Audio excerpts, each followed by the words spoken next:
going to drive the business. So it's pricing, promotion, place, and product. So it falls under the marketing plan on your list there. Now, all of these are really important, but we're going to cover them in as much as time as we have. When we have, we're doing pretty good. So pricing. Let's see an example. Like, say, for example, we'll use Walmart. Okay, Walmart changes the prices all the time. You see the commercials? Yeah. You know, the charts flipping down. Everyday low prices. Everyday low prices, right? Well, the other thing works as well. Prices can go up. See here in Toronto, there's price cost of living in Toronto is going up actually, in some ways. You may not notice it, but some way. Not in some in a lot of ways. places. Not as high as some places, but Where have you been? it's not as high as Vancouver. Well, other places have not. Like, you know, we charge 5 cents a bag here in Toronto. They don't in other places outside Toronto. Right? Okay. So is that fair? I don't think it is. We're talking about dollar beers. A lot of businesses. Like, you know, now look at advertising garbage. You know, so that's interesting. There was that tax. Everybody drive here? Everybody drive? Cars? Everybody drive? Well, there was this extra $60 I was paying on my driver's license to pay for the infrastructure of the roads, which was recently rescinded by the government. And that price was not shown anywhere. I only showed when I went to the counter to pay for my driver's license. I had to pay an extra $60. I thought that was very, very ridiculous and unfair. So, but that only applied to Toronto, nobody else. So, yeah. And it's I know you said who you're kidding, but yeah. That's true. It can add up. And this is why I encourage entrepreneurship. This is why I encourage you to get out there and start something, start a business, make some money outside the box. Yeah, we're gonna. You know, I'm unemployed, but I'm looking at self-employment in business. Why not? You have the time, use it. Okay. So price is important. Promotion. This is what I really like. This is my favorite. Promote. There's so many ways you can promote. I promote on Twitter, LinkedIn, Facebook. What I'm doing, where I'm going, build my profile. It has evolved from writing to speaking. Same thing you got to look at. How could you promote yourself? Today, you're putting yourself in a position here to learn. You get the information, you're going to use it in your promotional strategy. I said I don't have all the ideas, but promotion is something that I like to talk about because it's outside the box. You're really thinking of outside ideas. And I see them every day. I see businesses using them. Like John with the garage, he can enhance his business if he wanted to. Right? That was a big aha for me yesterday, but I don't know if he wants to. And I think in Toronto we all should. Why not? And we have some great people that we know. Why not use that information? Place. We talked about it earlier. Where are you going to put your business? Is it effective for you to have your business at that spot? If it's going to strictly be maybe an online business, that's great. But if there's places where people need to meet you, where can that be? Where they can meet you to do business? It could be a coffee shop or things like that. And a lot of people that I know, a lot of speakers have businesses where they're very versatile. They just have a location where they rent out and they can meet them there. Okay? Product. You have new products. You only have one product. I have one product here, but it's a multi-purpose product. And it can be used in different ways. So you have some products here that are multi-purpose, from what I've seen. Apps, supporting, multimedia, nonprofit. These are all specific, but they have other areas that affect them, correct? Okay? That's really, really important. Because you got to add value, increase your prices there. There's a guy who'll come out here. He's a hairstylist on Lure and Clinton. He charges $10 for a haircut. Okay? He's never raised his prices. Ever. For as long as I can remember. And I always give him a tip all the time, $4 or $5. I give him a tip. I want to ask him, why you never increased your prices? Why don't you charge $15?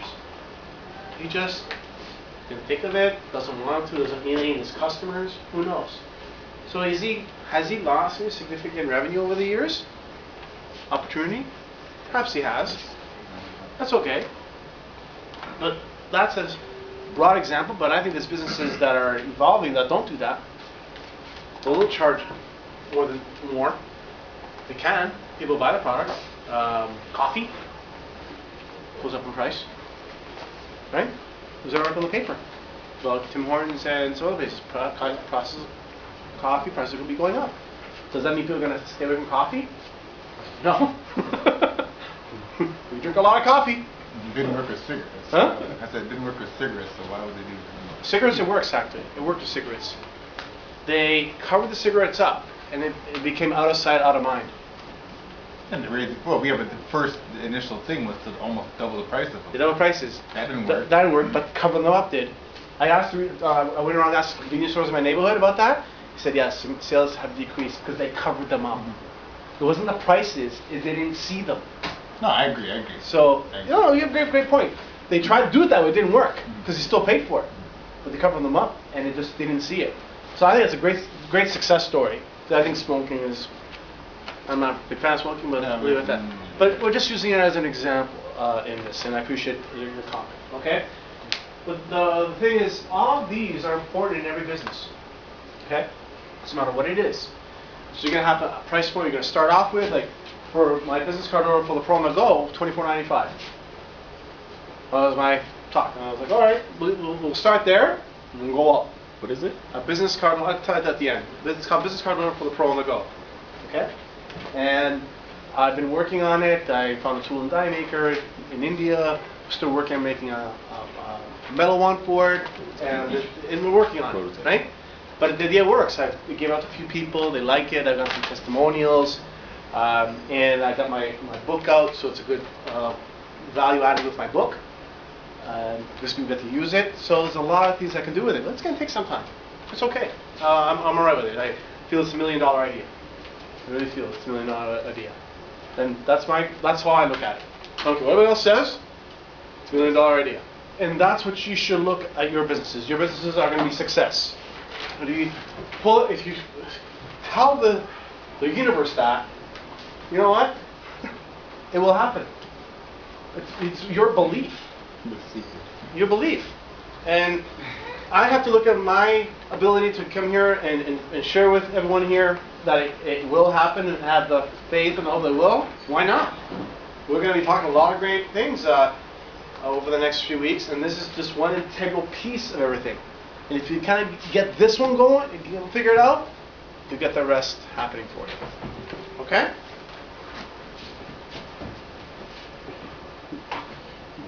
Next thing is organization.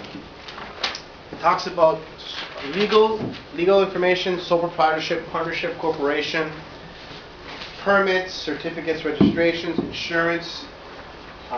Talks about having a board of advisors, legal, accounting, and things like that. We won't go too deep into this section, but I'll tell you this, is depending on your business, everyone has different reasons. So you can run a sole proprietorship under your name, and this is where Enterprise Toronto comes in handy, where you can ask some questions like this. Some people start a corporation because of what the business they have. There's some funds involved in that, and some process involved in that. This is where having an accountant and people like that as your resources is important. So I would direct you to Enterprise Toronto. They can help you and direct you to that information. So it's important. Partnerships. That's a whole other discussion. You got to have legal documents in a partnership. And you see in some partnerships. Such a network. Yeah, that was exactly. Some partnerships really end up in a bad way. And I'll tell you one thing. I mean, the movie. I said I enjoyed the movie. It's just I thought that I was really disappointed of what had happened. We talked about it too long, but again, it was a very interesting example of what happened with that partnership. Yeah. Or supposedly partnership. Supposedly partnership. There you go. So again, insurance. Depending if you have a bricks and mortar business, make sure you have fire insurance and things like that available for you. The last one is it says auxiliary advice and sources, board of directors, accounting. This is what I was talking earlier, but you gotta have an accountant, lawyer, things like that available to you. This is again when you start networking, collecting cards, asking for referrals. You're a good accountant, you're a good lawyer. You need to have that and start building that database. Okay, we'll be talking about that throughout the next few weeks. But you need those people in place.